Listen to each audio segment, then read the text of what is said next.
Donc, si tu veux travailler normalement, de manière sereine, tu dois travailler minimum entre 8 et 12 heures par jour. Réellement, hein, réellement. C'est ce qu'il faut faire. Moins que ça ne marchera pas. C'est pas qu'il faut pas tout connaître, il faut pas tout savoir. Il faut s'intéresser à tout. Moi, je m'intéresse à tout. Mais ça ne veut pas dire que je sais tout. Et ça ne veut pas dire que je vais commencer à donner un conseil sur des choses que je ne maîtrise pas. Salut Iman. Iman, bienvenue. Bonjour Iman. Bienvenue Merci, au bonjour. B-Morning pour la première fois de ta vie. Raconte-nous ta life, Bonjour. Iman. Raconte-nous ta life. Alors du coup, je m'appelle Iman, j'ai 23 ans, je pense que je suis la plus jeune. Et j'étais en école d'archi. J'étais en master 1 l'année dernière, du coup. Là, j'ai fini. Et du coup, j'ai décidé de me réorienter vers l'immobilier, enfin, de par mon intérêt pour l'immobilier depuis longtemps. Voilà. Et pour l'argent, non? Oui, si, pour beaucoup d'argent. Ah, mais c'est Si, sûr que le si. métier d'architecte, c'est compliqué aujourd'hui, hein. Oui, c'est ça. Ah Oui, ouais, c'est c'est vrai. pas très compliqué. Tu prends un stylo, tu prends une feuille, tu fais des dessins, des carrés, des ronds, des triangles. Ça va, c'est pas Oh, si seulement. Moi, j'ai dessiné des Ah très ouais. belles maisons quand j'étais gamin, hein. Tu sais, les maisons comme ça, avec un petit Je truc à crois qu'on côté. dessinait tous des maisons. C'est vrai, c'est bizarre, hein. Mais on a su moi en école d'archi, ouais, non, c'est plus. Mais faut pas oublier la cheminée qui fume. Pardon? La cheminée qui fume, ouais. J'ai j'ai par contre, faut pas oublier la cheminée qui fume, sinon ça veut dire qu'on a un petit souci, hein. Ouais. Mais tu sais, C'est sûr. quand on est gamin, tu fais un petit dessin tout pourri, tu prends un petit mouillage comme ça, comme ça, comme ça, comme ça, et après, il y a tes parents qui disent, c'est magnifique, mon fils, c'est trop beau ton dessin. Tu lui ramènes un dessin à tes parents avec des nouilles, avec du fromage que tu as collé sur une feuille, et les parents disent, oh, c'est trop magnifique. Et après, le gamin, il continue à penser que c'est génial. Oui. Et il pense, je vais être archi. Non, mais en fin de compte, les gribouilles, ça marche pas, hein. Ouais, non. Des Moi, fois, il faut dire la vérité. ouais, c'est pas des fois, c'est tout le temps. Quand c'est moche, je dis c'est moche. Quand c'est beau, c'est beau. Parce que le gamin, si tu lui dis que le gribouillage c'est beau, il aura un problème de goût dans le futur. C'est peut-être pour ça que je m'habille toujours en noir. Oh oui, c'est vrai. T'as pas de problème, t'as des problèmes de goût. Bon, c'est cool, Iman. On va commencer Voilà. rapidos, hein. Bon, je sais que en quel niveau tu es aujourd'hui, où tu en es, donc t'inquiète pas, on va pas te harceler pour l'instant. Parce que tu débutes, tout va bien. Mais il faudra que ce soit opérationnel pour septembre à Donf. On est d'accord Oui, là-dessus? oui, c'est sûr, ouais. Ah, Mm. c'est génial. Bon, les amis, comment on peut vous aider ce matin? Quel sujet vous avez envie d'aborder? Joe, Fred, André. Où t'en es, André? Tu as fait les Ouais, trucs ou pas? petite question. Vas-y, bien sûr. Quand tu enregistres sur Zoom, Hmm. les vidéos, elles sont lourdes parce que quand tu n'es pas abonné, tu peux pas enregistrer sur le cloud. Ah, ok. Et donc? Bah, je voulais savoir si c'est lourd. Si c'est pas Moi, lourd, j'enregistre sur le PC, moi. Ben oui. je te l'aurais envoyé par Non, mais tu fais un truc simple. WeTransfer ou. Non, pas WeTransfer. Ça n'existe pas, WeTransfer. Oublie WeTransfer. C'est un WeTransfer. Comment s'appelle l'autre truc là? Ben, il y a plein d'applications qui ont été inventées qui sont géniales à la base, mais qui ont été doublées par Google. D'accord? Donc, je te montre un truc simple. Juste un truc super simple. C'est un truc qui s'appelle Google, Gmail. Vous avez Gmail, n'est-ce pas? À travers le cloud Google? C'est pas le cloud Google, c'est le Drive. Donc, Le Drive, oui. ah oui, c'est pas le cloud Google. Le cloud, c'est. Bien Ah cet oui. Alors, je vous accent montre. anglais, André. Ok, donc regarde, 2 secondes. Voilà. Regarde, je t'explique, hein. Je te montre un truc simple. Vous avez tout avec Gmail. Tout. D'accord? Alors, moi, je vous conseille de prendre le Gmail payant, donc le Workspace, le Google Workspace. Ce matin, j'ai du mal avec l'anglais. Et en gros, si jamais tu as sur le petit clavier en haut à droite dans ton compte Google Gmail, même le Gmail gratuit, c'est la même chose, hein. Donc, tu vas ici sur le petit truc, tu vas cliquer sur le Drive. Drive, c'est ça. Tu crées un petit dossier comme dans ton ordinateur. OK, je crée un dossier et tu mets dedans tes vidéos. Et ces vidéos, tu D'accord. peux les partager à n'importe qui, y compris à moi. Je peux les télécharger, je peux ne pas les télécharger. C'est super simple. Donc, il n'y a pas WeTransfer, ça ne sert à rien parce que Google remplace. À Ok. l'époque, voilà, c'était Dropbox que je cherchais. À l'époque, Dropbox, c'était génial comme idée. Ah oui, C'est Dropbox, ouais. génial. Mais le Drive, ça remplace Dropbox. Alors, il y en a qui continuent à utiliser WeTransfer et Dropbox, mais ça ne sert à rien. Juste, ça ne sert à rien. Drive, il fait absolument la même chose. La même chose, voire mieux. Et moi, j'utilise que Google. Vraiment, je vous assure. C'est tout ce que je fais, c'est Google. Et Mm. quand tu prends le Workplace, tu peux créer d'autres adresses mail? C'est le principe. D'accord. Le principe même. Autant que tu veux. Alors, c'est payant à chaque fois. C'est un numéro, un compte d'utilisateur qui va te coûter entre 5 et 6 euros au minimum par mois. Ça dépend le forfait que tu prends. Au minimum, enfin, au maximum, c'est 10 euros par mois. Au maximum. Bon, Mais l'avantage, c'est que tu peux créer autant d'adresses Gmail que tu veux et les mettre dans ton Gmail de Google Apps. Et ça te permet d'envoyer différents comptes, en fait, de boîtes de réception et différents comptes. Et en t'entendant, Franck, tu as un problème de compresseur, hein, quelque chose qui limite ta voix, hein. C'est pour ça qu'on n'entend pas. Je vais te le régler, ce truc. Tu as mal Peut-être réglé ton. l'ordi fort contre le mur et après, ça devrait fonctionner. Il est tout neuf. Non, non, mais j'ai compris. Il y a un truc, tu as un limitateur de voix que tu as mis en place. Je ne sais pas comment tu as fait ça, mais en fait, c'est quoi un limitateur? C'est quoi un compresseur? C'est-à-dire en dessous d'une certaine quantité de décibels, ben, il n'entend pas le micro, et au-dessus, et il n'entend plus. D'accord? Donc, tu as limité le truc. Pourquoi? Pour éviter d'entendre les bruits extérieurs. Et donc, dès que ça dépasse pas le son, tu l'entends pas. Le haut-parleur du téléphone, il est très bas. C'est pour ça que c'est coupé. Et là, est-ce que tu m'entends mieux? On fera ça après. C'est pas c'est D'accord. une technique. Enfin, je déteste régler les problèmes techniques au B-Morning. Ça fait chier tout le monde, tu as raison. Mais je te promets, je te règle ça vendredi. C'est un Ça détail. marche. Euh, On prend rendez-vous. ouais.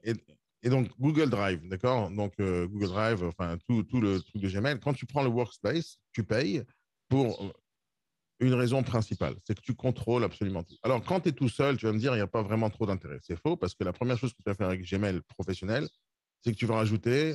Pour moi, c'est l'outil indispensable que tout le monde doit avoir. Ok, c'est même pas facultatif dans ma tête. Hein, c'est pas du tout facultatif.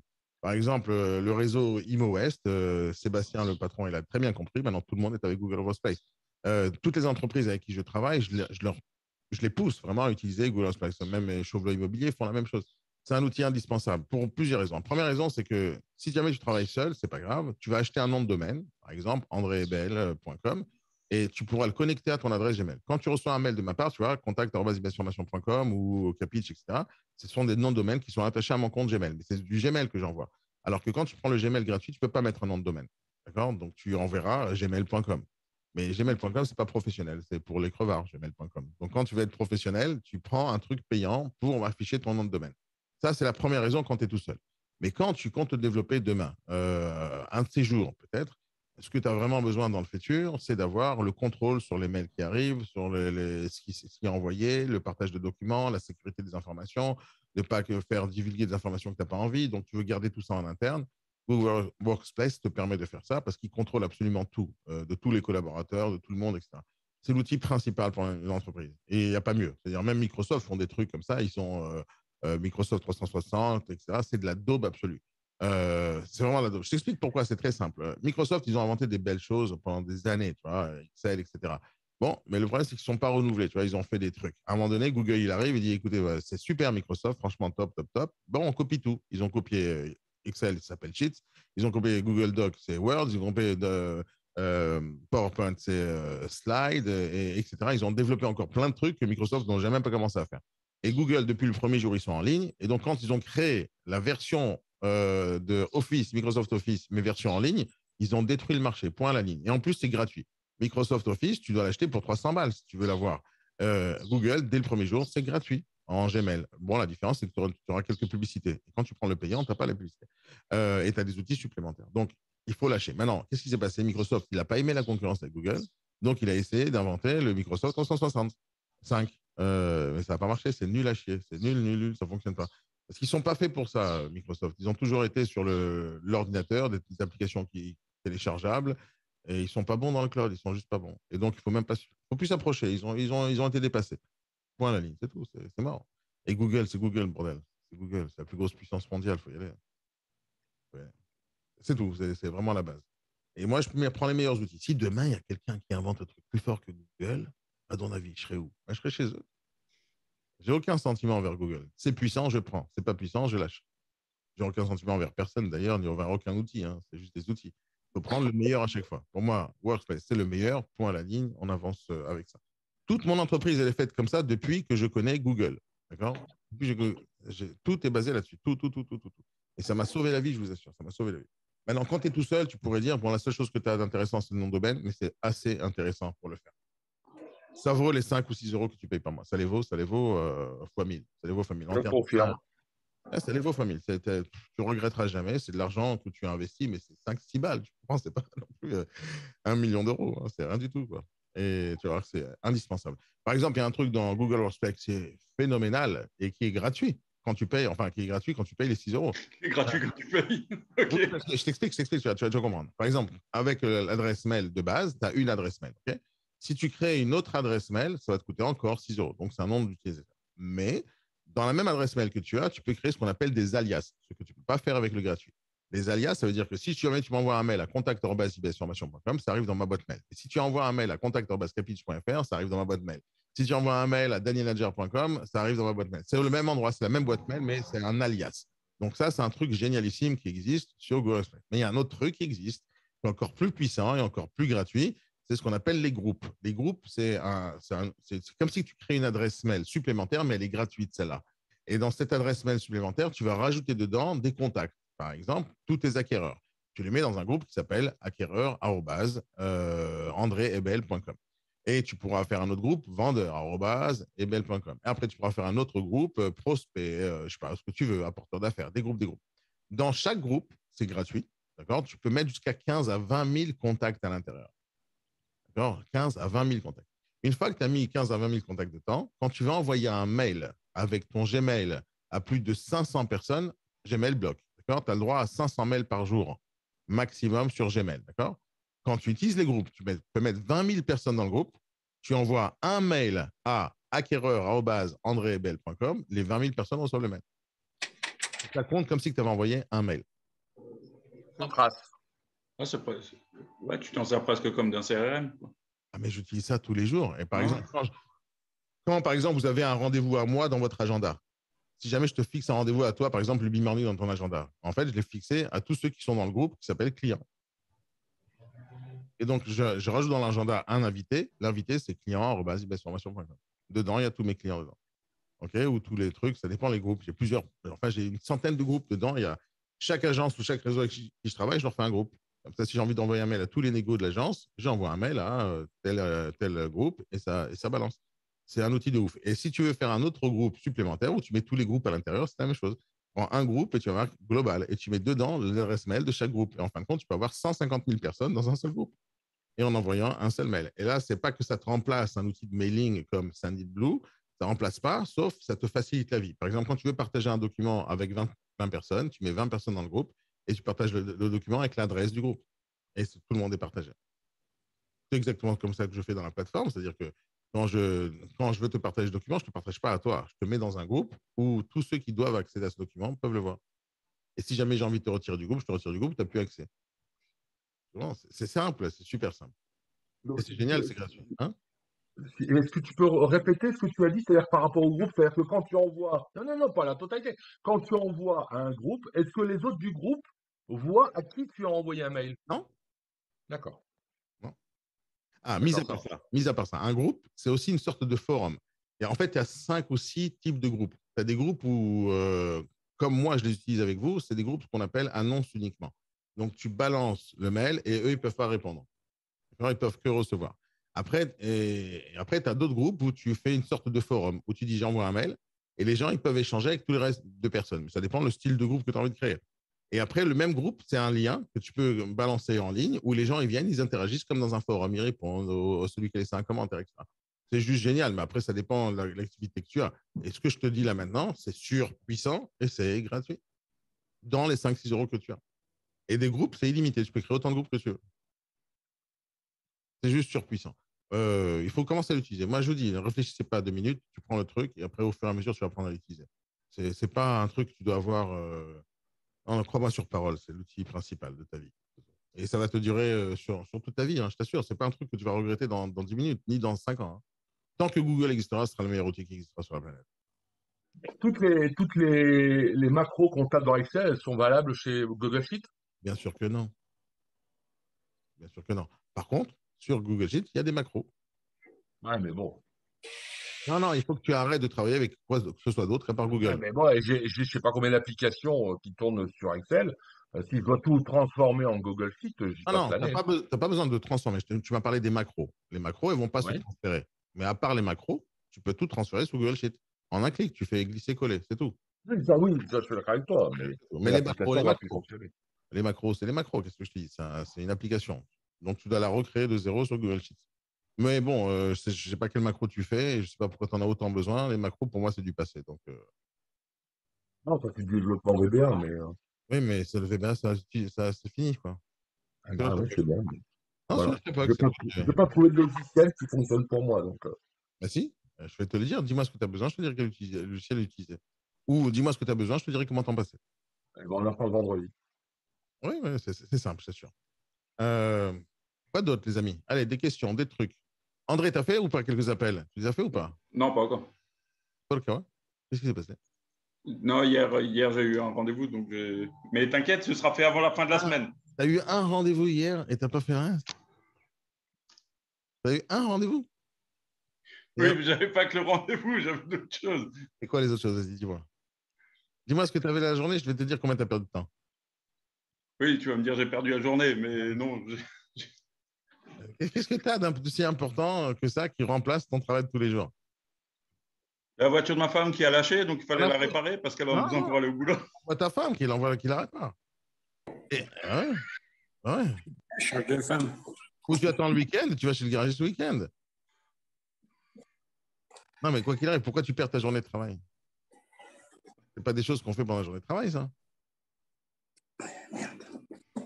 Tu peux très bien te prendre ta voiture à 6 h du matin, tu la déposes devant le garagiste, tu te casses. Et tu appelles le garagiste, tu dis voilà, j'ai garé la voiture là-bas, les clés sont sur le pare-choc ou dans le pot d'échappement, et tu rentres dans ta journée. La question, c'est est-ce que tu voulais vraiment travailler cette journée-là? Non, non, il ne faut pas perdre son temps sur des conneries pareilles. Et même quand tu es au garage, tu prends ton téléphone et tu appelles des gens. Oui, change de femme. Je sais pas aussi. C'est peut-être plus facile des fois, ouais. Des fois, c'est la meilleure solution, je t'assure. Non, faut... c'est de l'humour, c'est de l'humour. Faut écouter mes conneries. Non, n'écoute jamais tes conneries, Joe. Mais non, il ne faut pas perdre ton temps sur une journée. André, tu vois, la gestion du temps. La gestion du temps. Alors, il y a deux problèmes que tout le monde a dans sa vie d'entrepreneur. Il y a deux gros problèmes. Tout le reste, c'est un peu du blabla, d'accord? D'accord. C'est beaucoup de blabla, blablabla, mais il y a deux gros problèmes que vous devez régler. Le premier problème, c'est d'avoir des nouveaux clients tous les jours. C'est un gros problème, n'est-ce pas? Mais en parallèle, une fois que tu as un client, il faut gérer le client. Donc, lui produire ce que tu lui as vendu, n'est-ce pas? Donc, produire ce que tu as vendu une fois que tu as cherché le client, ça prend du temps. Une fois que tu veux lui produire, ça prend du temps. Donc, ça, c'est le premier problème, chercher de nouveaux clients. Le deuxième problème, c'est la gestion du temps. Donc, si tu gères bien ton temps, tu pourras chercher des nouveaux clients. Mais si tu gères mal ton temps, tu ne pourras pas trouver des nouveaux clients parce qu'à la fin, il faut produire. Donc, si jamais on a deux problèmes, gestion du temps et chercher de nouveaux clients. Les nouveaux clients vont te ramener du nouveau boulot. Et si du nouveau boulot, ça te prend du temps, tu ne pourras pas créer du nouveau boulot avec des nouveaux clients si tu ne sais pas gérer ton temps. Et la gestion du temps, c'est la chose la plus importante parce que dans une journée de travail, si tu travailles dur, tu vas travailler 12 heures, 14 heures grand max. Après 14 heures, on est épuisé. On va durer comme ça 2 semaines. Après, on fait un burn-out. Donc, si tu veux travailler normalement, de manière sereine, tu dois travailler minimum entre 8 et 12 heures par jour. Réellement, hein, réellement. C'est ce qu'il faut faire. Moins que ça ne marchera pas. Dans rien, hein. Surtout quand tu es entrepreneur. Je ne te parle pas maintenant dans 5 ans où tu es établi, tu es installé, tu as peut-être des employés, etc. Le premier jour de ta vie dans l'immobilier, c'est entre 8 heures minimum, d'accord, et 12 heures grand maximum, tu vois, de manière régulière. Mais ça veut dire quoi, 8 heures, 8 à 12 heures? C'est en gros, tu travailles à 6h30 du matin et tu t'arrêtes de travailler à 21 heures. Je pense que c'est plus tard. Comment? Hier soir, il y en a, ils travaillaient beaucoup plus tard. Dans la rue, mais beaucoup plus tard. Mais je ne te mets pas une limite. Je te dis que si jamais tu fais trop, d'accord, qu'est-ce qui se passe? Tu te fatigues et tu arrêtes de le faire, le trop. Il faut avoir une bonne discipline, d'accord? Moi, j'ai cette discipline depuis des années. Donc, 6h30, je suis debout. Je ne dis pas que je bosse à 6h30, d'accord? Je ne suis pas un taré non plus, hein. Je suis un mec normal. Je bois mon café, mon petit déj, tranquille. J'aime bien me traîner, mais je suis debout à 6h30. C'est-à-dire que si tu commences à 9h à te réveiller, le temps que tu prennes le petit café, le petit déj, etc., il est déjà 11h. Moi, je commence ma journée à 6h30, d'accord? Donc, ma journée, je suis opérationnel dans ma tête à 6h30. Je me réveille motivé, je prends mon café, comme tout le monde, hein, il n'y a rien de spécial dedans. Je me douche, je me lave les dents comme tout le monde, mais je le fais très tôt. Donc, je ne perds pas mon temps de ma journée et je suis opérationnel à 8h30 avec vous. À partir de 8h30, ma journée commence et elle s'arrête à 21h la majorité du temps. 19h, c'est officiel, 21h, c'est officieux. D'accord? C'est-à-dire qu'à 19h, mon téléphone s'arrête de sonner, le standard est fermé, je réponds à aucun mail à qui que ce soit. Mais entre 19h et 21h, je fais des choses que je n'arrive pas à faire pendant la journée. Ça peut être la paperasse, préparation de quelque chose, une vidéo, n'importe quoi. Quelque chose que je ne peux pas faire pendant la journée. Très souvent, je fais les lives TikTok le soir, après 19h. Je fais des vidéos TikTok le soir, après 19h, parce que c'est important pour moi de faire du TikTok ou du Instagram ou des vidéos YouTube. Mais si je le fais pendant la journée, j'ai perdu de l'argent. Juste perdu de l'argent. Parce que pendant ma journée, c'est des clients qui appellent, c'est des clients que je dois servir, etc., etc. Donc, pendant la journée, je fais quasiment jamais de vidéos, à part quand je suis en live avec vous et je fais des trucs, etc. Mais je ne perds pas mon temps à faire. C'est pas que je perds mon temps quand je fais des vidéos, c'est que mais la vidéo, je peux le faire la nuit, je peux le faire le matin, je peux le faire le soir, je peux le faire dans la rue. Hier, j'étais en train de boire un café avec un pote et après qu'on s'est séparés, parce qu'au revoir, c'est bon, on a bu un verre, c'est tout, au revoir. Je suis resté dans le café, j'ai fait 1 heure de vidéo TikTok. Mais tu vois, sur une terrasse, cool, tu vois, tranquille, je bois un verre et je fais des vidéos. Et pendant 1 heure, c'est cool, tu vois, dans la théorie, je travaille, dans la pratique, je suis en train de kiffer ma vie sur une terrasse, en train de boire un verre. Mais je ne ferai jamais ça pendant la journée. Pendant la journée, pour moi, c'est le travail officiel. Donc, les clients, les relances, les factures, les devis, les paiements, enfin, tous ces trucs-là, tu vois, tout ce qui fait mon activité. Et donc, ma vie professionnelle, elle commence à 8h30, elle se finit à 19h. Et je te conseille, je te donne l'astuce que moi, j'ai depuis, je ne sais pas moi, 20 ans, une fois que j'ai réalisé ça, c'est que je me considère comme le salarié de ma propre boîte. Et j'ai un patron qui est vraiment méchant. Il s'appelle Daniel. Et Daniel, il est. Je sais qui vient tout ce bruit-là, 2 secondes. Et Daniel, il est vraiment pas sympa, hein. Il suffit que j'arrive en retard 5 minutes, il n'est pas content, hein. Et c'est un vrai mauvais patron, hein, de ce point de vue-là. Il est pas gentil avec moi. Donc, j'ai intérêt à faire du bon boulot. Et je me considère pendant ma vie, dans ma journée de travail, comme un salarié de ma propre boîte. Ça veut dire que si j'étais salarié dans n'importe quelle boîte, si les horaires c'est 8h30, 19h, c'est 8h30, 19h. Je n'arrive pas en retard parce que le patron il va m'engueuler. Le problème, c'est que quand tu n'as pas de patron dessus de ta tête parce que tu es entrepreneur, bah, tu dis c'est bon, je vais arriver à 10h et personne ne va m'engueuler. Et donc, tu restes à 10h et après, tu laisses le temps passer et tu fous que dalle. Si dans ta tête, tu arrives à te mettre ce petit truc complètement bizarre et schizophrène, hein, de te dire je suis salarié, et donc tu commences à avoir une bonne organisation. Ton agenda, il est bien organisé, tu arrives à l'heure parce que tu sais que c'est l'heure. Et moi, je ne peux même pas arriver en retard. Alors, ça arrive que j'arrive en retard, comme ce matin, je suis arrivé en retard 2 minutes au minimum. Euh, mais dans ma tête, je ne peux pas arriver en retard. D'abord parce que j'ai des clients qui m'attendent, j'ai des gens qui m'attendent au B-Morning, donc je ne peux pas le faire. Donc, j'appelle ça la peur du rendez-vous. C'est-à-dire que c'est un ami qui m'avait donné ce conseil-là. Tu sais, quand tu veux faire du jogging, tu te forces à faire du sport. Quand tu es seul, de temps en temps, tu es fatigué. Alors, tu n'y vas pas. Moi, je suis un peu fatigué. Et tu restes sur ton canapé, tu regardes Netflix. Alors que quand tu as fait un rendez-vous avec ton pote en lui disant tiens, rendez-vous ce soir à 8h, on va aller courir, tu sais que ton pote, il est là, donc tu ne peux pas lui dire attends, je suis fatigué, parce qu'il va t'engueuler. On appelle ça la peur du rendez-vous. Et il y a trop de bruit chez toi, Joe. Je coupe le micro, s'il te plaît. Mais tu l'ouvres quand tu veux, hein. C'est bon, j'ai coupé, j'ai coupé. Tu l'ouvres quand tu veux parler. Euh, et, euh, et donc, quand tu fais ça avec quelqu'un, tu vois, tu vas au rendez-vous. Tu y vas, parce que tu n'as pas envie de le planter, le gars, même si tu es fatigué.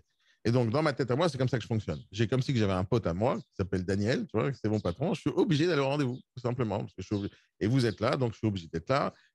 Et pour faire que tu sois jamais, disons, tu délaisses jamais ta journée de travail, tu mets tout dans ton agenda.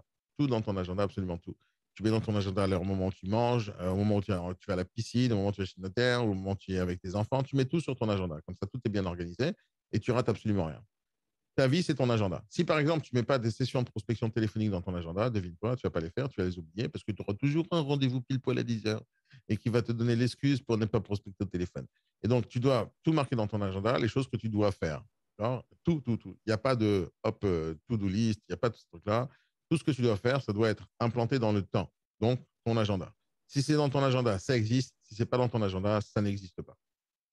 C'est aussi simple. Tu ne dois pas avoir des tâches qui traînent là sur ton bureau à la con. Tu ne dois pas avoir ça. Tout ce que tu dois faire, ça doit être dans ton agenda. Maintenant, comment tu choisis ce que tu mets dans ton agenda ou pas? C'est un truc très simple. Je vous donne une méthode super simple. Si jamais il y a une tâche qui te prend 2 minutes, moins de 2 minutes, tu la fais immédiatement et tu ne mets pas ça dans ton agenda. Tout le reste des autres tâches, tu vas les diviser avec une méthodologie qui s'appelle la matrice Eisenhower. Vous connaissez ça? Vous avez déjà entendu parler? Urgent, c'est ça? Exactement. Je vais vous donner la matrice. C'est simple, hein. Je vais vous montrer. Vous prenez le modèle que je vous donne tout de suite. Vous faites aller sur fichier, vous faites copier et hop, vous avez la matrice. Je vous montre l'écran tout de suite. C'est super simple. C'est la to-do list que vous devez utiliser. Je vous montre ça à l'écran comment ça fonctionne. Maintenant, la to-do list, ce n'est pas une bonne idée. C'est-à-dire, l'idée, ce n'est pas de faire une to-do list, hein. L'idée, ce n'est pas ça. L'idée, c'est d'utiliser cette to-do list pour aller classer les choses par priorité. Donc, je vous montre comment on fonctionne. Alors, bien sûr, tu n'es pas obligé de le mettre tout dans un fichier Excel tout le temps, mais l'idée, c'est comme ça. Imaginons que tu as une tâche 1, d'accord? Tu sais que c'est super important et que tu peux le faire toi-même. Et tu dois le faire toi-même. Donc, c'est urgent et je le fais moi-même. C'est le choix. Maintenant, tu as une autre choix, c'est important, je fais moi-même. Et après, urgent, mais je délègue. Et après, il y a un autre choix, c'est poubelle. C'est tout. Ou terminé. C'est aussi simple que ça. Et donc, grâce à ça, tu classifies selon l'urgence des choses et ce que tu dois faire toi-même et ce que tu dois déléguer. Une fois que tu sais que tu dois déléguer une tâche, tu ne la mets plus dans ton agenda. Donc, une fois que tu as vu que c'est urgent, je fais moi-même, ou important, je fais moi-même, tout ce qui est classé dans urgent, je fais moi-même, ou important, je fais moi-même, c'est dans ton agenda. Tout ce qui n'est pas dans urgent, je fais moi-même, c'est pas dans ton agenda. Et tu le délègues à quelqu'un d'autre ou tu le fais pas du tout, tu jettes à la poubelle. Si c'est pas dans la catégorie urgent, je fais moi-même ou important, je fais moi-même. Parce que le urgent, il faut faire tout de suite, tu comprends? Le important, tu le mets dans le temps. Par exemple, le urgent, tu le fais dans la journée immédiatement parce que c'est urgent. Et le reste qui est important, tu cherches un créneau dans ta journée ou dans ta semaine pour le mettre. Et donc ici, tu vas classer tous les trucs à faire. Par exemple, je dois faire ce truc-là, je dois envoyer tel film, enfin des tâches, tu vois, et tu les classifies. Une fois que tu as classifié, tu choisis à filtrer uniquement celles qui sont en priorité absolue. Les urgents, tu les fais tout de suite, et où tu les mets dans l'agenda dans la journée. Et les autres, tu les places pendant la semaine, mais dans l'agenda. Et tu dois te faire une promesse à toi-même, simple, hein, je vais faire tout ce qu'il y a dans mon agenda toute ma vie. C'est tout. Fais-toi cette promesse et tu vas travailler bien comme il faut. Par exemple, mon agenda, il est toujours prévu déjà des jours à l'avance. Alors déjà des années à l'avance. Par exemple, je sais que jusqu'en 2153, je mangerai entre 13h et 14h. C'est à ce moment-là que j'ai faim d'une manière générale. Donc, donc j'ai dans mon agenda un créneau de 13h à 14h. Pas parce que je sais ce que je vais manger demain, mais je sais qu'à un moment donné, je vais avoir faim entre 13h et 14h. D'accord. Et donc, qu'est-ce qui va se passer? Je vais manger. Maintenant, si je veux manger, parce que en fait, j'ai 48 ans, je me connais un tout petit peu. D'accord. Et je sais qu'à 13h, 14h, j'ai la dalle. OK. Donc, ce qui va se passer, c'est que si jamais j'ai quelqu'un qui m'appelle entre 13h et 14h, devine quoi? Je ne serai pas content. Je serai un peu énervé ou irritable parce que j'ai faim. Et je vais penser qu'à ça pendant le rendez-vous et je vais écouter le rendez-vous. Alors, je n'ai pas envie. Donc, je me fixe des rendez-vous avec moi-même. Donc, quand je mange, le B-morning, c'est fixé tous les matins, en récurrence pour le restant de ma vie. Jusqu'à que je meure, il y aura plus. Il y aura... Le jour où je meurs, il n'y aura plus de B-morning. Simple. Voilà. Donc, s'il n'y a plus de B-morning, inquiétez-vous. Sauf le vendredi, c'est normal. Mais inquiétez-vous pour le reste du temps. Après, tu as tout à 19h, en général, je vais faire du sport. Donc, dans mon agenda, il est marqué hop, sport. Et après, tous les autres rendez-vous, je vais chercher mon fils, je sais pas quoi, faire des trucs perso, c'est dans mon agenda aussi. Et c'est la chose que tu mets dans ton agenda en priorité. D'abord, on met les choses importantes dans ta vie et après, tu mets le reste. D'accord. Et le reste, c'est les rendez-vous, c'est les clients, etc. Donc, pour faire que tu aies du temps pour ta famille, pour tes enfants et pour tes clients, tu fais d'abord une priorité. La priorité pour moi, c'est la famille, les enfants. Et tout ce qu'il y a dans mon agenda, d'abord, je cale les plus gros rendez-vous que j'ai. Par exemple, la dernière fois, c'était le théâtre avec mon fils. Il n'y a rien qui aurait pu m'empêcher sur la planète d'aller à ce truc-là. Hein. C'est-à-dire, Macron, il prend rendez-vous avec moi sur mon calendrier, mais il n'aurait pas pu le prendre. Parce que dans mon agenda, il y avait déjà le théâtre avec mon fils. Et j'en ai rien à foutre de Macron par rapport à ce rendez-vous. C'est juste après le rendez-vous, tout va bien. Et donc, l'idée, c'est les priorités. Les priorités, c'est les choses les plus importantes dans ma vie. Donc, la famille, mes enfants. Tout le reste, ça n'a pas vraiment de priorité. C'est juste après. Et donc, tout le reste est dans mon agenda. Maintenant, quand j'utilise Calendly, par exemple, si jamais quelqu'un veut fixer un rendez-vous avec moi à 13h, mais il ne peut pas parce que le créneau est pris. Quelqu'un veut fixer un rendez-vous avec moi pendant que je suis au sport, il ne peut pas parce que je suis au sport. Et oui, tu peux te dire, oui, j'ai raté des rendez-vous. On s'en tape. On s'en tape. Si jamais tu ne te donnes pas un peu de temps à toi-même, tu vas mourir un de ces jours et trop tôt. Tu vas arrêter le métier parce que tu n'es pas bien dans ta tête, tu n'es pas bien dans ton corps, etc., etc. Donc, il faut mettre les priorités pour soi.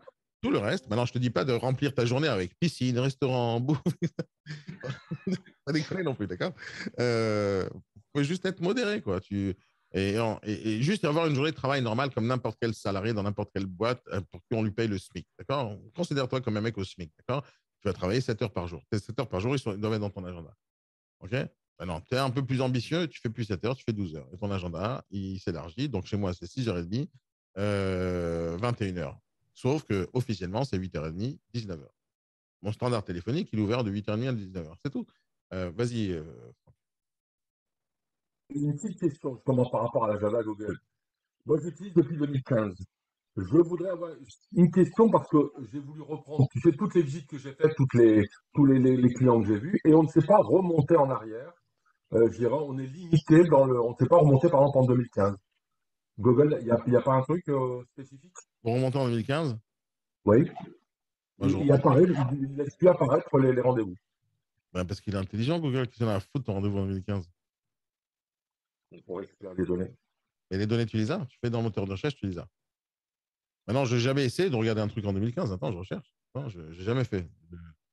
J'ai Google depuis très très longtemps. 2 secondes. Comment je peux regarder ça? J'ai essayé de faire des recherches, ça marche pas. 2 secondes. On les voit plus. Les rendez-vous disparaissent. Bon, déjà, pour cliquer en arrière, 5 ans en arrière, c'est compliqué. Attends, je clique. Non, mais il n'y a même pas 25 ans en arrière, même 1 an et demi, 2 ans, tu peux pas. Mais si, voilà, je suis déjà en 2016. Regarde. Regarde, je te montre. Tu racontes des salades. Voilà, c'est mon agenda Google. Hop. Là, je suis déjà le janvier 2016. 2015. Voilà mon agenda le 2015. Peut-être que je n'utilisais pas cet agenda en 2015. Non, non, j'avais un autre compte, c'était avec BIM à l'époque. Et voilà. Non, non, tu racontes des salades. Voilà, ça existe. Que dalle. Non, non, c'est tout. Je vérifie. Tu vois, peut-être tu as raison, je ne sais pas. Mais non, c'est faux. Donc, voilà. Bon, c'est simple. Moi, je n'efface rien. Ni mon agenda, ni mes mails. Ah, non plus. Dans les Bon, ça, archives. c'est pas grave. Non, mais moi, j'ai tout. Vraiment, je ne perds aucune information. Vraiment. Et en plus, sur Google, tu peux racheter à chaque fois des terras de données. Tu peux avoir 3 terras pour 10 euros par mois. Tu les prends, les 3 terras. 3 terras, tu mets ta femme, tes enfants dedans. C'est beaucoup, 3 terras. Tu mets dedans, tu mets ta voiture et tu peux mettre ta voiture dans Google Drive, tu l'envoies à ton garagiste. Tellement il y a de la place. Pour 10 euros par mois. Tu as compris, Franck? Rien du tout. Mais il faut que la base de ton travail soit Google. Si jamais tu veux rien perdre, alors c'est peut-être que tu as utilisé, comme beaucoup de gens, Gmail, mais tu l'as configuré sur Outlook. Et là, c'est possible que tu as raté des trucs. Mais travaille directement sur Google et Gmail. OK? C'est pas grave. Voilà, c'est tout. Bon, voilà. D'autres questions techniques, les amis? Moi, j'ai l'impression que la prochaine fois qu'on pose une question technique, vas-y, pose une question technique. Non, non, c'est pas. Oui, Télécom Major, comment je peux vous aider aujourd'hui? Terminal, là, pareil. Non, hier, je t'avais donc demandé l'étude de marché. Yes. Alors, tu l'as dans l'information, je vais te le donner à accès à la base si tu ne l'as pas. Dans l'information de top départ. Tu as commencé ou pas? Oui. Donc, OK, je vais te donner l'étude de marché. Pas de problème. Normalement, tu envoies un mail et je l'envoie. Mais ce n'est pas grave. Maintenant, on avait parlé de ça la dernière fois. Alors, l'idée du secteur, écoute-moi. Quand tu es débutant dans l'immobilier, d'accord? Tu es débutant, tu ne sais pas où tu vas aller bosser. Si tu me poses la question où je dois bosser demain, d'accord? Si jamais je dois choisir un secteur, moi, la réponse, elle est en 2 secondes et demie parce que je connais la ville, je connais le métier, je sais exactement où il y a du business. Maintenant, toi, je ne connais pas ta ville et toi, tu ne connais pas ta ville en termes d'immobilier, tu ne sais pas ce qui marche pas. Donc, tu vas te prendre 3 mois. 3 mois dans ta vie pour aller, les 3 premiers mois, pour aller chercher le meilleur secteur. Maintenant, c'est quoi un bon secteur? À ton avis, comment on définit un bon secteur? Iman, essaie de réfléchir, Iman. Comment on définit un bon secteur? Dans l'information, tu parles du prix au mètre carré, du nombre de ventes. Ça, c'est l'étude du marché, ça. Mais comment tu définis c'est un bon secteur pour prospecter ou pas, ou démarcher? Bon, je te donne un exemple. Imagine que tu arrives dans une ville ou dans un secteur ou dans une. Ah, le nombre de concurrents? Non plus. Non plus. Oui, si, excuse-moi, c'est pas non plus. Excuse-moi. Oui, ça en fait partie. Mais écoute bien, d'accord? Ça en fait partie, c'est très important. D'ailleurs, je ne sais pas pourquoi je dis non, je suis un abruti. Parce que comme j'avais dans ma tête une idée à te faire placer, je te dis non, c'est pas ça. Mais tu as raison à 100%, mais c'est un élément. D'accord? C'est un élément. Mais je te donne un exemple. Imagine que tu vas dans une rue, d'accord? Tu tapes à la porte et la personne te dit: Ah, vous êtes agent immobilier? Oh, c'est super génial. Oh, merci. Où je signe? OK? S'il y a ça, d'accord? Tu te casses en courant. Non, tu te casses en courant. Une seconde, parce que j'ai fait.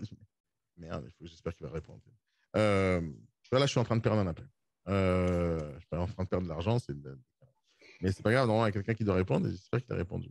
Ah, il est 8h, 9h, il va répondre.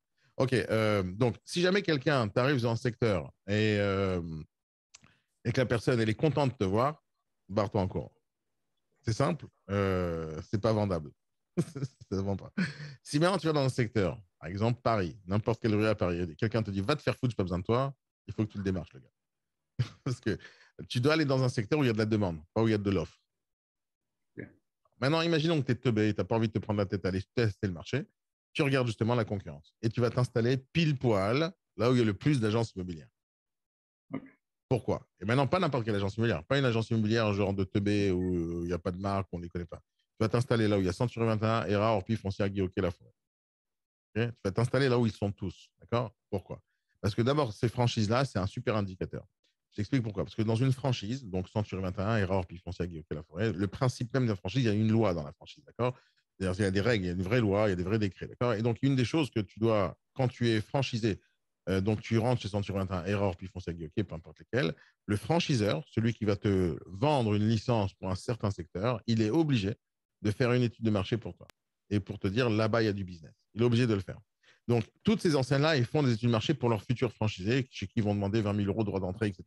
Donc, ils font ce genre d'études de marché. Et donc, ils vont te dire, on a besoin de monde là-bas, parce que là-bas, il y a du monde et il n'y a pas d'agence. Donc, va t'installer là-bas. Et donc, tous ces réseaux-là, ils ont fait le travail avant toi. Donc, c'est eux qui ont fait l'étude de marché. Et au final, il y a quelqu'un qui a investi 100 000, 200 000 euros pour créer une enseigne quelque part dans cette ville.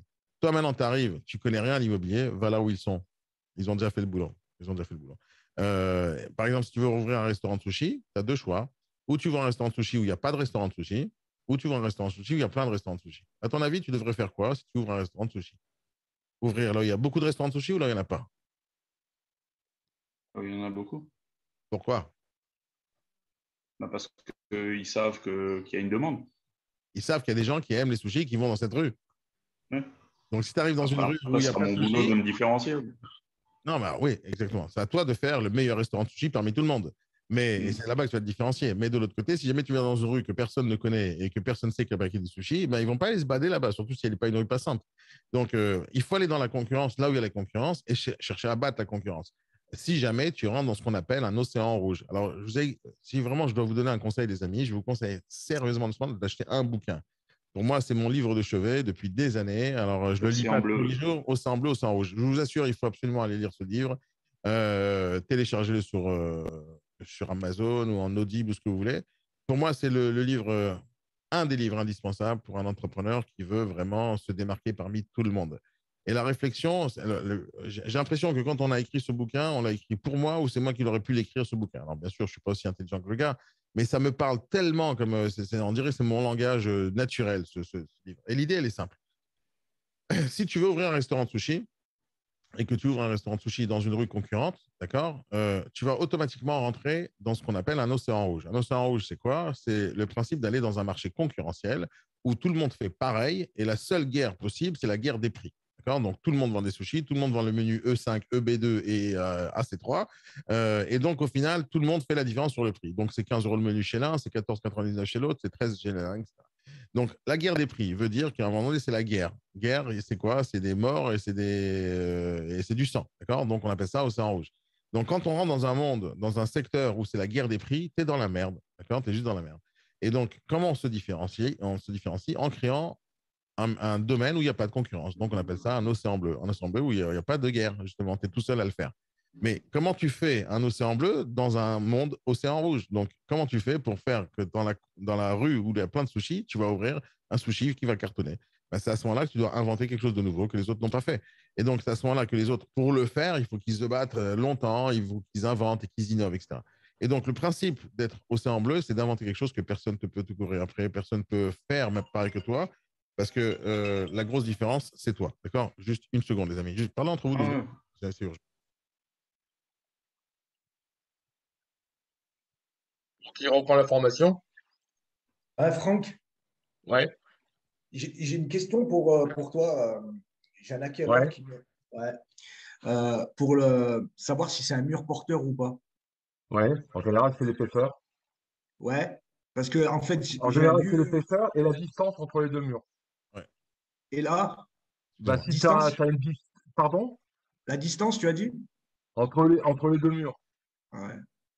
C'est-à-dire que si tu as entre deux, tu as un mur entre deux, tu sais que ce mur-là n'est pas porteur. Et après, c'est son épaisseur. Mais après, il faut voir sur place, parce qu'il peut être porteur avec le temps aussi. Il Bien peut ne sûr. pas Ouais. être porteur et être porteur avec le temps. Vous compliquez la vie. Tu vas nous faire du Tu Elissimo, tapes là? dedans, si c'est solide, c'est bon. Hein? Tu vas nous faire du Je Elissimo, là? disais, tu tapes dedans, si c'est solide, c'est bon. Non, c'est pas ça, c'est que tu as des murs qui ne sont pas porteurs, mais avec le temps, le plancher, par exemple, s'est affaissé et pose sur ce mur-là. Donc, si tu le démontes, ton plancher continue à descendre. Ouais, parce que c'est. Parce que le bois a séché, parce qu'entre deux, il a été vermoulu, parce que pour plein de raisons. Donc, un mur porteur qui ne l'était pas au départ peut le dire après. Y Ouais, parce compris que les... c'est Faut regarder une sur place. construction ancienne. Bah là, tu vois. C'est un mur en briques et je suis C'est un incapable de mur dire que en briques ou c'est un mur en briques et bois? briques. Juste un mur de 11? Non, il est pas si épais, non.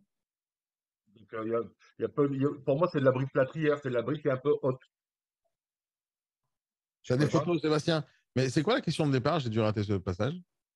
Non, c'était savoir sur comment on fait la pour faire un mur portabilité, porteur. enfin, si c'était un mur porteur, j'avais un acquéreur Avec qui Bouygues voulait Télécom, tu fais passer le numéro de téléphone facile, c'est gratuit. Oui, oui. Ah, On a meublé, chef. On a meublé. c'est quoi ta question? Non, mais Ah, fais vas-y, une ça vidéo. La m'intéresse. prochaine fois que tu vas, tu fais une visio et tu m'appelles. Et Ça on fait une marche. vidéo à deux. Mais c'était quoi ta question? Dis-moi juste ta question. C'est quoi? Non, la question, c'était j'ai un acquéreur qui va abattre un mur sur un petit appartement. Et en fait, comme c'est un vieux appartement avant 1950, c'est un mur en briques. Et il se demande si c'est porteur ou pas porteur, en fait. Tu poses la question à Iman, qui est juste en bas, l'architecte.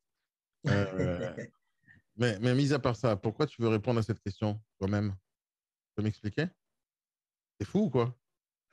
Ah non, non, mais je n'ai pas répondu à la question d'abord. Non, non, toi, tu Et, n'as pas à répondre à cette question. moi, je cherche Non, non, l'information. non, non, non, non, tu fais pas ça, mon ami. C'est fou ou quoi? Tu peux pas répondre à ces questions-là en tant qu'agent immobilier. Tu n'as pas le droit même. C'est malade mental, hein? On répond pas à ces questions. Qu'est-ce qu'on fait? Non, je t'explique, c'est très dangereux, hein? Oui. C'est Ouais, très parce qu'il y a dangereux, la hein? responsabilité. C'est fou, il faut pas répondre à cette question-là. Je sais pas, je vais vous amener un artisan. Et là, tu amènes un artisan qui va te faire un devis, qui va t'expliquer. Mais toi, tu réponds jamais à cette question. Oui, Même je si... n'ai pas répondu Non, encore. non, encore... je te dis pas de pas aller chercher la réponse. Je dis que toi, tu réponds pas à cette question. Ouais. D'accord, t'as pas le droit, t'es fou, t'es juste fou, d'accord. Il suffit que le mec il t'enregistre, qu'il y a un danger de plus tard, t'es dans la merde absolue, toi, t'as pas le droit de faire ça. On a des limites hein, dans notre métier, on a des limites, hein, et cette limite, si jamais tu la dépasses, t'es mort, hein.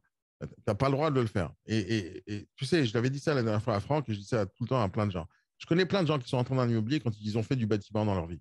Donc, ok, et je respecte hein, le fait que tu as fait du bâtiment, tu connais ton métier, tu sais faire des planchers, tu sais faire du carrelage, tu sais faire des murs, enfin, tu as le droit d'avoir fait ça. Sauf quand tu es agent immobilier, tu n'es pas dans le bâtiment. D'accord. Et donc, tu ne parles pas de ça, même si tu maîtrises le sujet. Parce que ton assurance et ta garantie, elle ne va pas couvrir ça.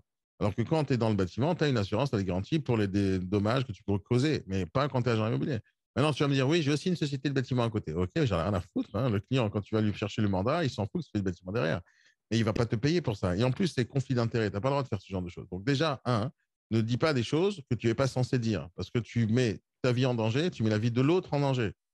Ne rentre pas dans des trucs pareils. La seule chose que tu dois faire dans ce genre de cas, comme Joe hier avec son truc, c'est la première fois que j'entendais ce terme, hein, amoglodyte ou je sais pas quoi, mais j'ai appris quelque chose, merci Joe, mais sur le principe, d'accord oui, bien sûr, la classe. Mais je ne connaissais pas ce terme, tu vois. Moi, j'ai toujours travaillé à Paris, donc les maisons que je vois, les appartements que je vois, c'est des murs, quoi. Des immeubles, tu vois. Dès que ça sort de l'ordinaire, moi, je ne suis pas dans le coup, hein. Mais même si jamais demain je devais vendre ce genre de choses et que je n'y connais pas, d'accord, je ne vais pas rentrer dans le détail parce que je m'en fous. Je vais apprendre un artisan, un architecte, je dis viens me faire un devis, s'il te plaît. Et c'est eux les champions du monde. Moi, je m'entoure des gens qui sont spécialisés dans quelque chose et c'est à eux que je demande conseil. Je ne suis pas censé tout savoir et je ne suis pas censé tout dire, d'accord. Mais par contre, je suis censé savoir m'entourer. Donc, quand tu vois un appartement à refaire, tout dégueulasse, d'accord. Donc, il y a une méthode hein, pour pouvoir essayer de donner un petit chiffre comme ça, arrondi sur le potentiel des travaux. C'est très facile à faire. Je peux te donner cette méthode rapidement maintenant. Mais l'idée, c'est que quand tu veux donner des informations qui ne sont pas dans ton métier, tu es déjà en train de t'engager à dire des choses que tu n'as pas le droit de dire. D'accord. Tu peux donner une approximation. Écoute, je pense que ça coûte 20 000 euros de travaux pour ça. Je vais te dire comment tu fais ce calcul. Mais la base, c'est que quand tu vois un appartement à refaire, où l'électricité pas aux normes, ou justement mur porteur, des travaux, etc., tout ce que tu penses dès ton première visite, hein, tu as pris le rendez-vous mandat, tu as rencontré le vendeur, tu as vu le bien, tout de suite, tu sais qu'il y a des conneries ici à changer, à modifier, à corriger. Tout de suite, hein. Tu sais tout de suite que c'est mal agencé. On n'a pas besoin d'être architecte pour comprendre qu'un couloir, c'est trop étroit ou une chambre, c'est trop petit. Juste besoin de vivre dans un appartement déjà et tu sais quand est-ce que c'est confortable, quand c'est pas confortable. Il n'y a pas besoin de sortir de HEC pour savoir qu'une pièce sans fenêtre, c'est pas lumineux. Tu vois, c'est pas très compliqué. La question, c'est est-ce que tu peux faire des travaux dedans? Maintenant, moi, je suis pas dans le bâtiment. Je déteste le bâtiment. C'est pas mon métier. Je suis pas dans ce truc-là. D'accord? Moi, j'ai toujours réfléchi avec ma tête. Tout ce que, tu vois, si tu, j'ai pas envie de vous montrer, d'accord? Mais j'essaie d'accrocher des photos chez moi à la maison, c'est dans des cadres. Il n'y a aucun cadre qui est droit. Juste aucun. Juste aucun. Et il n'y a pas une seule fois où j'ai fait le clou et il n'y avait pas 25 trous à côté parce que je les ai ratés. Je suis nul, mais nul, tu ne peux pas t'imaginer. Ça fait partie de mes faiblesses. Tu vois. Je suis nul à chier avec mes mains de manière générale quand je fais des travaux. Je suis nul. J'y comprends rien, ça ne m'intéresse pas et je ne prends même pas l'énergie. Et donc, comme je suis nul là-dedans, je suis nul là-dedans, comment je peux faire mon métier d'agent immobilier? Parce que je suis juste un tout petit peu plus intelligent. D'accord. Et donc, qu'est-ce que je fais? Je vois qu'il y a des travaux à faire, j'appelle l'électricien, j'appelle un plombier, j'appelle un architecte, j'appelle ça, etc. Je leur donne tous rendez-vous demain à 10h et ils viennent me faire des devis. C'est tout. Ils vont repartir, ils me font un devis, j'ai 4, 5, 6 devis dans les mains. Et après, qu'est-ce que je fais? Je fais un arrondi sur les travaux et je divise ça au prix au mètre carré. Et donc, je pourrais imaginer que pour faire ces travaux-là, dans ce truc-là, il y a 45 mètres carrés multiplié par le prix au mètre carré de tous les travaux en moyenne. C'est pas très compliqué. Donc, une des choses que je fais pour éviter les problèmes que tu as, Sébastien, mur porteur, pas mur porteur, je me pose même pas la question. J'amène un architecte et je lui pose la question. Ou un artisan qui fait le truc, je dis, est-ce que je peux casser ce mur? Et il me dit non. D'accord, je sais qu'il ne faut pas casser le mur. Moi, je n'ai pas besoin de savoir. Lui, il doit savoir. C'est lui, c'est son métier, tu comprends? C'est son métier. Donc, moi, je me fie aux spécialistes de mon métier. Je n'ai pas besoin de savoir si c'est aux normes ou pas l'électricité. Je n'ai pas besoin. Il y a le diagnostiqueur qui va te le dire. D'accord? Maintenant, combien ça coûte pour remettre aux normes? Tu apprennes un électricien. Si tu travailles toujours dans la même ville, travaille toujours avec les mêmes électriciens, et à un moment donné, ça va tomber des devis et les gens ils vont faire les travaux avec eux. Et tu vas les faire gagner des sous. Et potentiellement, tu peux prendre 10 à 30% sur une facture si tu es un porteur d'affaires pour un électricien. Donc, moi, je vous dis, c'est pas qu'il ne faut pas tout connaître, il ne faut pas tout savoir, il faut s'intéresser à tout. Moi, je m'intéresse à tout. Mais ça ne veut pas dire que je sais tout. Et ça ne veut pas dire que je vais commencer à donner un conseil sur des choses que je ne maîtrise pas.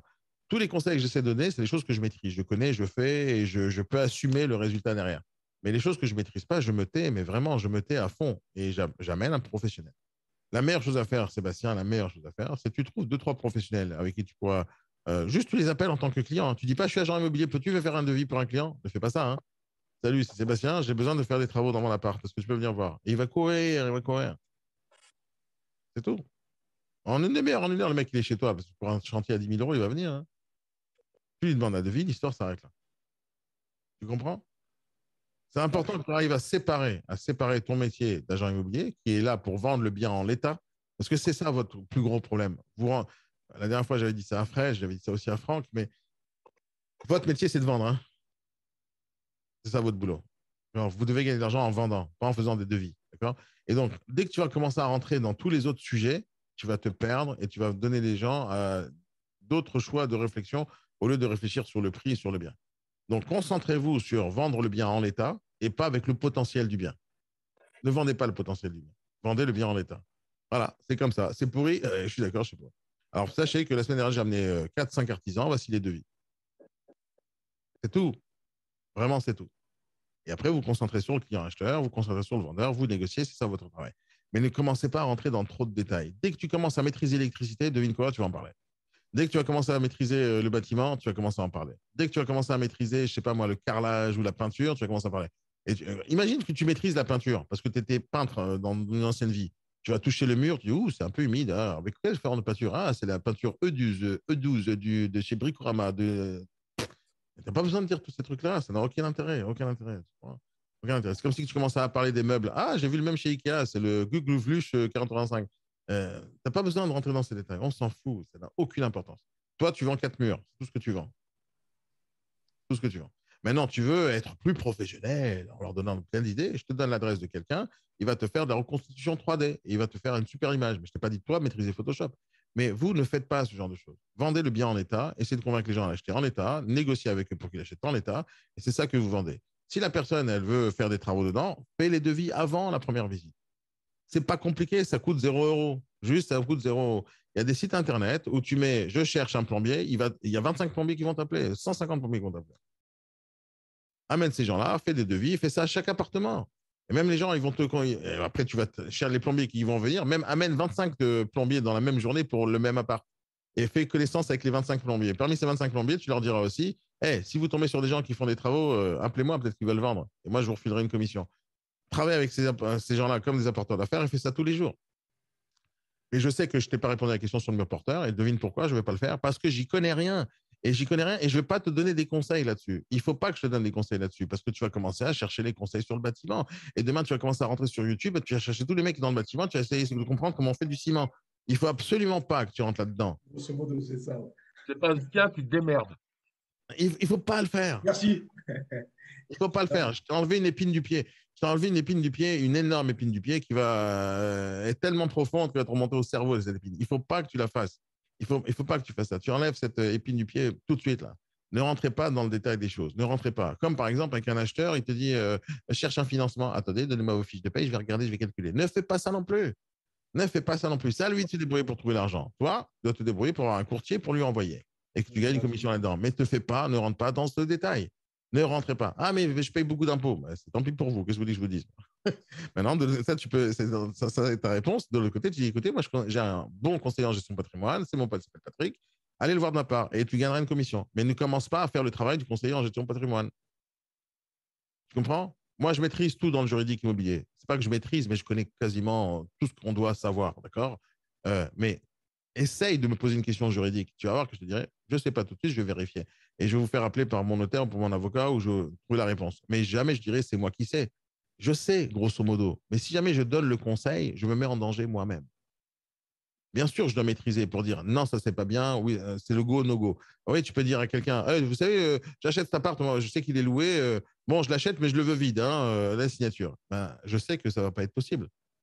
Donc, je lui dis, ça va pas être possible. Maintenant, est-ce que je vais lui dire que c'est moi qui vais envoyer les courriers aux locataires et je vais lui rédiger l'éviction et je vais lui rédiger, etc.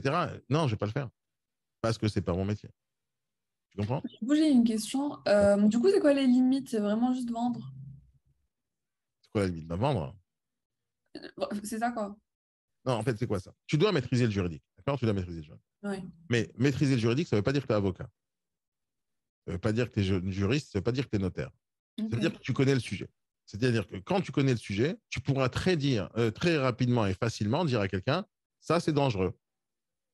D'accord? Par exemple, encore une fois, l'histoire de locataire, c'est un truc très courant. Tu vois? Les gens, ils achètent un bien où il y a un locataire dedans, mais ils veulent acheter pour eux et habiter dedans. Et donc, ils pensent que parce qu'ils ont acheté, le locataire s'en va dans 3 mois. D'accord? Blague.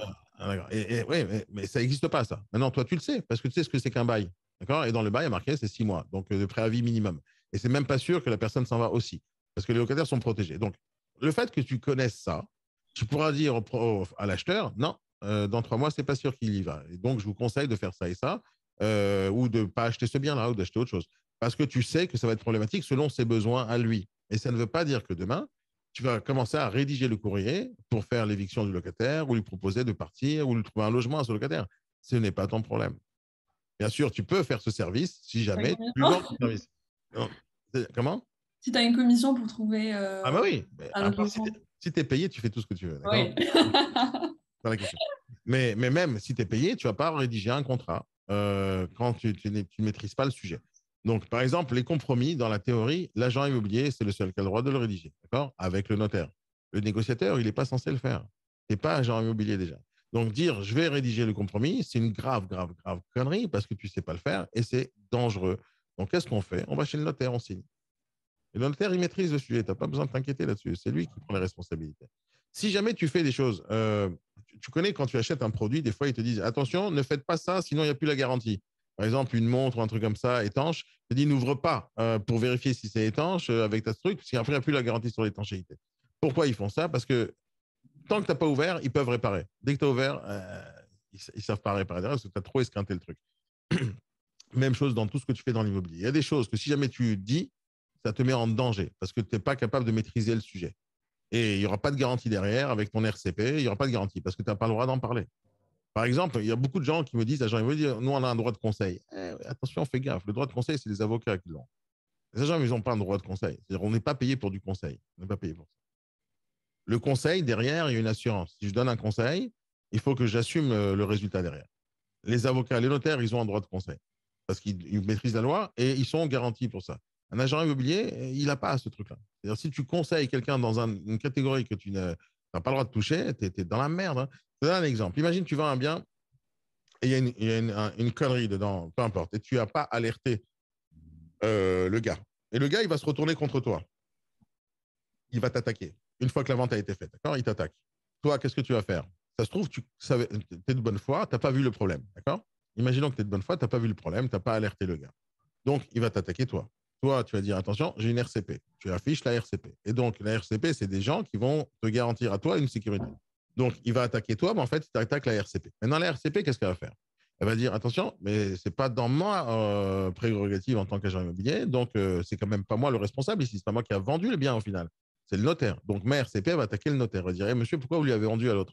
Et le notaire, il a aussi une RCP, il dit, hey, c'est pas moi le problème, c'est le mec qui a fait le bâtiment, qui a cassé le mur ou qui a fait. Donc, dans les assurances, c'est comme ça que ça fonctionne. Chacun va chercher la responsabilité de l'autre. Et donc, toi, quelle est ta responsabilité en réalité? Donc, tu as une certaine responsabilité de montrer la vérité, celle que toi, tu connais. D'accord? Celle que toi, tu vois. Et la vérité que toi, tu vois, c'est ce que le vendeur te dit, c'est ce que tu vois avec les yeux, et c'est ce que l'acheteur voit. D'accord? C'est ça, cette vérité qu'on doit donner absolument. Maintenant, tu n'es pas dans le bâtiment, toi. Agent, négociateur, je ne te parle pas d'agent immobilier. Hein. Un agent immobilier a fait quand même un peu d'études, mais même là-dessus, en France, c'est un vrai problème. C'est-à-dire quelqu'un qui a un diplôme de bac plus 4 ou bac plus 5 en juridique, d'accord? Hop, il peut être agent immobilier demain. Mais il n'a jamais vendu de bien, il n'a jamais vu ce que c'est qu'un mur, il a juste passé 7 ans à l'école, tu vois. Il ne connaît pas grand-chose et pourtant, il a la carte professionnelle. Donc, même les agents immobiliers que tu vois aujourd'hui avec une carte professionnelle, c'est pas sûr qu'ils connaissent leur métier comme il le faut. C'est pas sûr. Ils ont juste la carte professionnelle ou une équivalence à ça. Toi, quand tu es négociateur, tu n'as même pas le niveau de l'agent immobilier point de vue diplôme. Tu l'as même pas. Et donc, si toi, tu commences à dire des choses en termes de conseils à des gens, tu es dans un danger absolu parce que tu viens de commencer l'immobilier. À quel moment tu vas donner des conseils? Donc, ce que je te dis maintenant, ça marche même quand tu as 25 ans de métier et 30 ans de métier comme moi. Je ne rentre pas dans des trucs que je ne maîtrise pas parce que c'est dangereux pour moi. Si je donne un conseil que je ne maîtrise pas, je n'ai pas la licence derrière, je n'ai pas la RCP derrière, je ferme ma bouche. Par exemple, jamais je donnerai des conseils de dire à quelqu'un, il faut prendre cette peinture, il faut casser ce mur, il faut jamais tu m'entendras dire un truc pareil, juste jamais. Ce que je veux faire, par contre, et ça c'est une certitude parce que c'est ça, être professionnel, c'est que je vais avoir tous les devis avant la première visite. Ça, je vais avoir.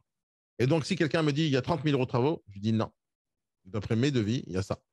Il y a 15 000 ou il y a 2 000. Et ça, oui, je fais, mais ce n'est pas ma réponse, c'est la réponse du devis. D'accord? Donc, le devis, c'est quelqu'un qui est professionnel, qui a une assurance, qui a une garantie décennale. C'est lui qui a le droit de dire ça. Moi, je n'ai pas le droit de dire ça. Maintenant, si jamais quelqu'un me demande un conseil juridique et je connais la réponse, je ne vais pas lui dire je vais te donner la réponse. Je ne vais pas dire ça, parce que si jamais je dis je vais donner la réponse, ça veut dire que c'est moi qui est responsable de la réponse. Alors, je vais dire écoutez, je vais vérifier avec mon notaire, je vais vous le dire. Imaginons que je connaisse la réponse à la perfection, d'accord? Je n'ai pas besoin d'aller voir le notaire. Je dis voilà, d'après le notaire, c'est ça qu'il faut faire. Mais imaginons que je ne connais pas la réponse réellement ou j'ai un doute, j'appelle le notaire. Le notaire me dit ça et je dis d'après maître truc, c'est ça la réponse. Parce que derrière, tu sais, aujourd'hui, surtout aujourd'hui, tout le monde a un smartphone dans la main, tout le monde peut enregistrer la conversation. Tout le monde. Juste tout le monde. Et sans que tu le saches. Si quelqu'un a envie de t'avoir, surtout les investisseurs et les marchands de biens qui sont très, très, très intelligents, ils font ça. Je te donne un exemple avec les investisseurs marchands de biens. Si un investisseur marchand de biens, tu dis, voilà, on tape dans la main, tu me confies l'affaire et je vais faire la visite, etc., et que tu n'as pas le mandat, l'investisseur, il va te dire, ouais, c'est pas grave, tu n'as pas le mandat, je m'en fous. Moi, franchement, c'est le mandat, c'est tes problèmes à toi, etc.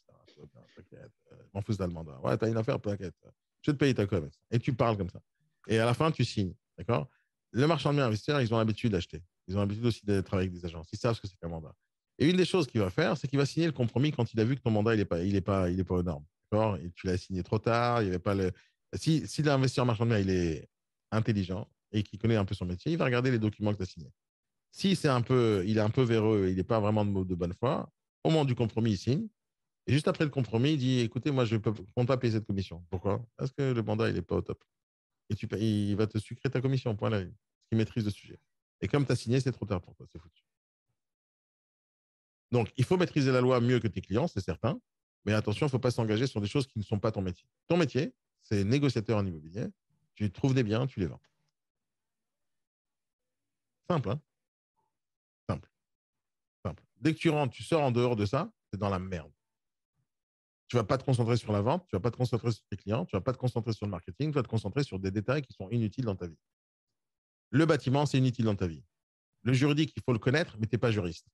Donc, il faut savoir assez pour ne pas faire de bêtises et dire des bêtises. Par exemple, si tu ne connais pas le juridique, tu peux dire à quelqu'un, oui, il y a un locataire, mais ce n'est pas grave, dans 3 mois, il est parti.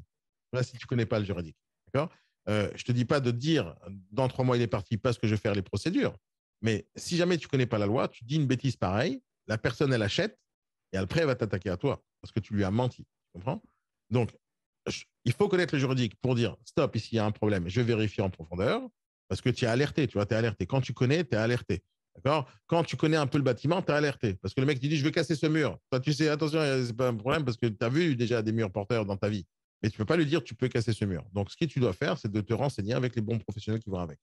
Y compris pour la fiscalité. Si tu as dit, ce sera quoi la plus-value sur ce bien? Si jamais tu commences à faire les calculs, tu es dans la merde. Parce que tu peux te tromper sur les calculs.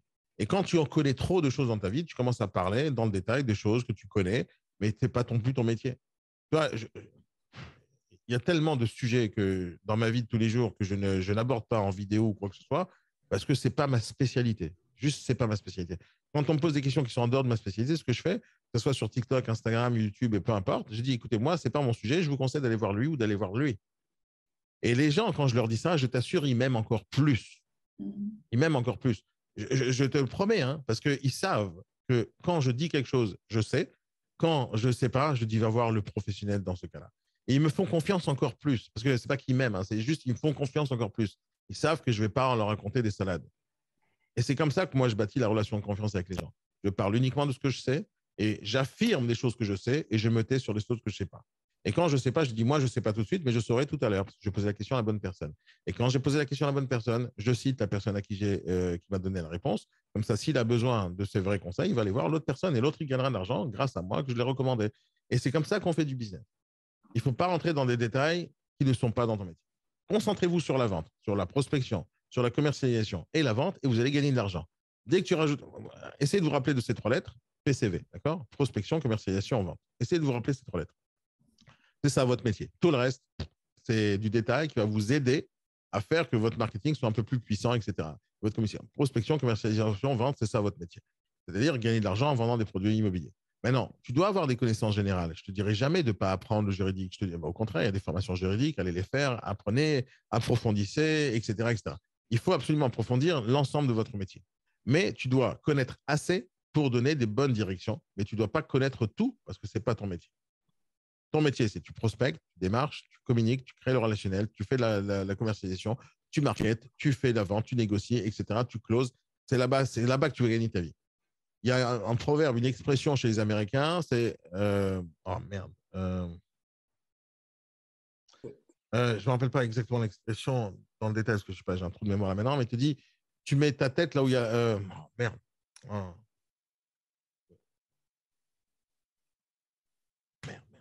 Tu mets ton énergie là où il y a ta bouche. Grosso modo, ça veut dire que tu vas pas là où tu manges, c'est-à-dire tu vas mettre de l'énergie dans les choses qui te donnent à manger.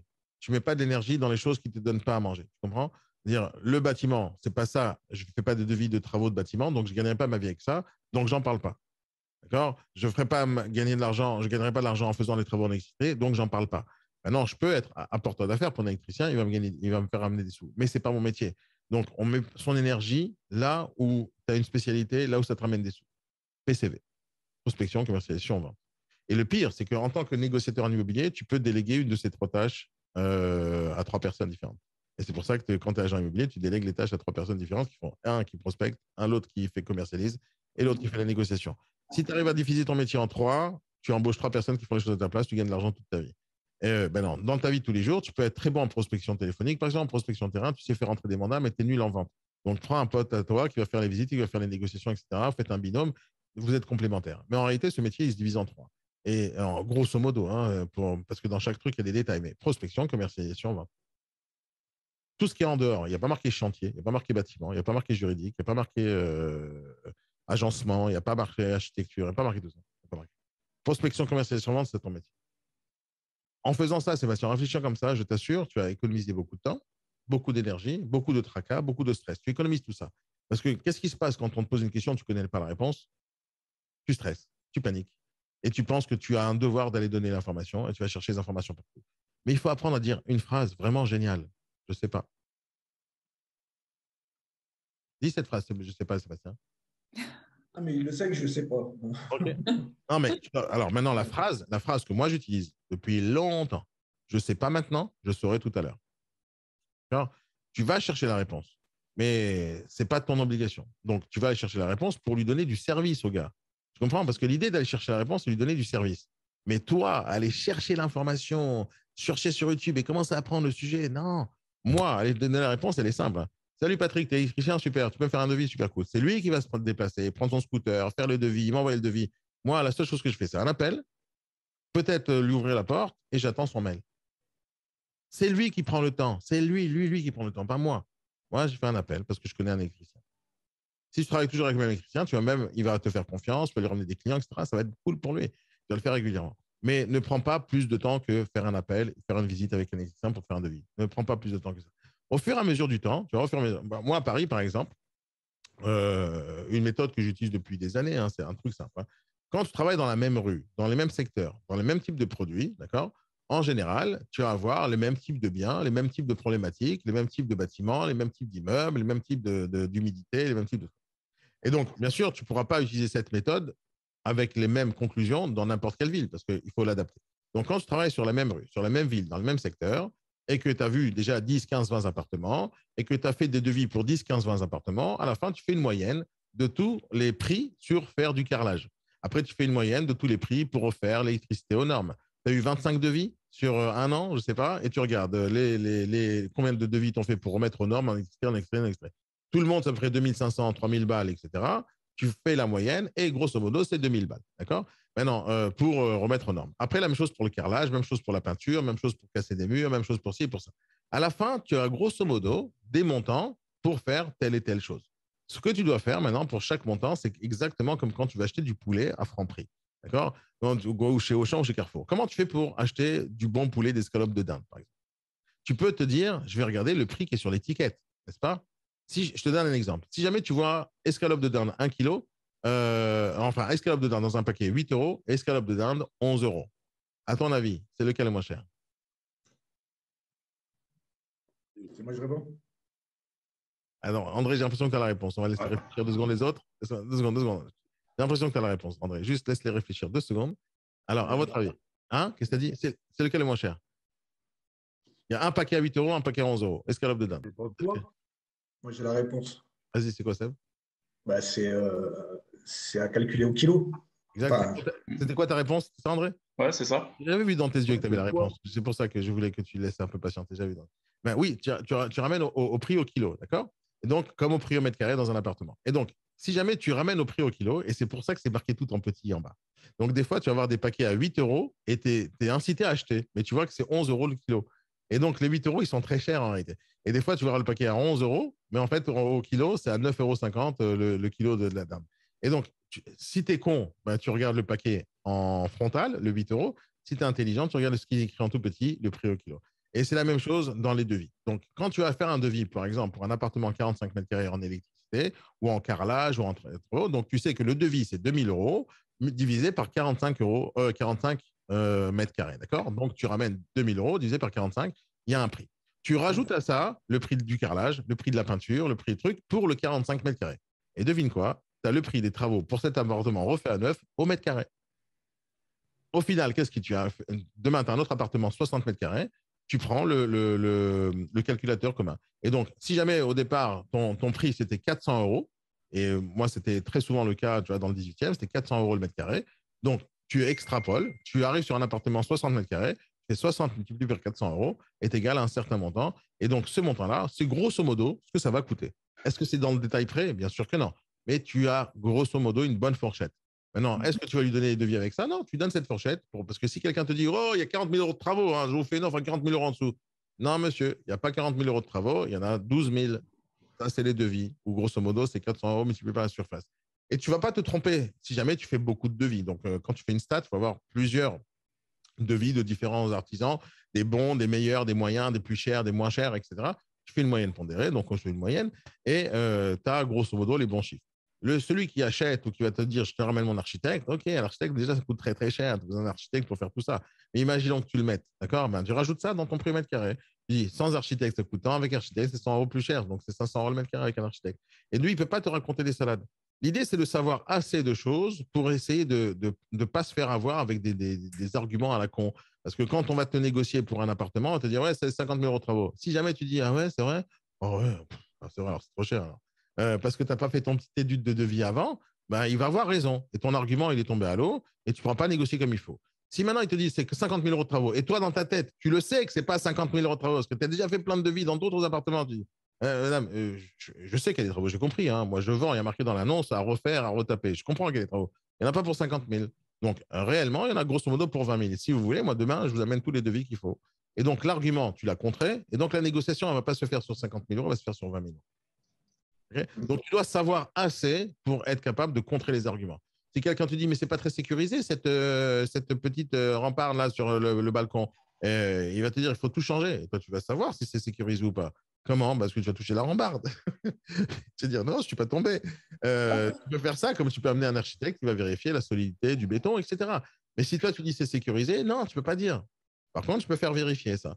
Et tu fais vérifier par un vrai professionnel. Un architecte, il doit censé savoir si le balcon il est bien fait ou pas. Il doit savoir si ça va être solide ou pas. On est d'accord, Iman? Il est censé savoir tout ça.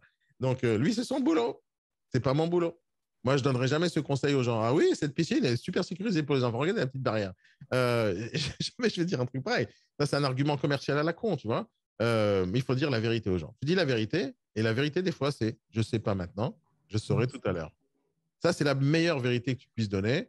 Moi, ça ne m'a jamais fait du mal de dire un truc pareil. Ça m'a toujours fait du bien. Je t'assure, ça m'a toujours fait du bien. Parce que je ne sais pas, je ne sais pas. Et les gens, déjà, le sentent quand tu racontes des salades. Par exemple, pose-moi une question sur un truc que je ne maîtrise pas. N'importe quoi, vas-y. Pose-moi la question sur un truc que je maîtrise. Et tu vas voir mon visage, comment il va se décomposer. Vas-y, pose-moi une question sur un truc que je maîtrise. Alors, comme je suis parfait, je maîtrise tout, mais essaie de trouver un truc que je maîtrise pas. Vas-y, pose-moi une question et tu vas voir comment je vais bégayer. Vas-y. T'as pas une idée? Quoi, vous pensez vraiment que je sais tout?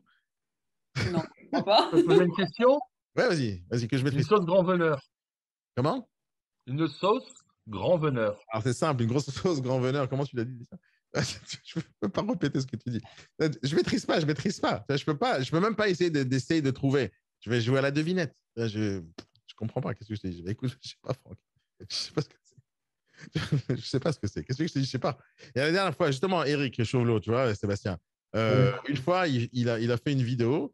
C'était sur quoi? Sur une certaine bestiole, un certain truc là qui est dans les appartements, dans les maisons, dans le bois. Je me rappelle plus comment il appelait ça. Ah, les termites? Non, les termites, je sais, parce qu'il y en a à Paris aussi. Mais...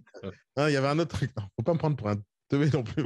Qu'est-ce qu'il y a dans le bois à part des termites? Non, mais je me rappelle plus, c'était un sort de champignon blanc dégueulasse. Ah ouais, mérule. Et je savais pas ce que c'était.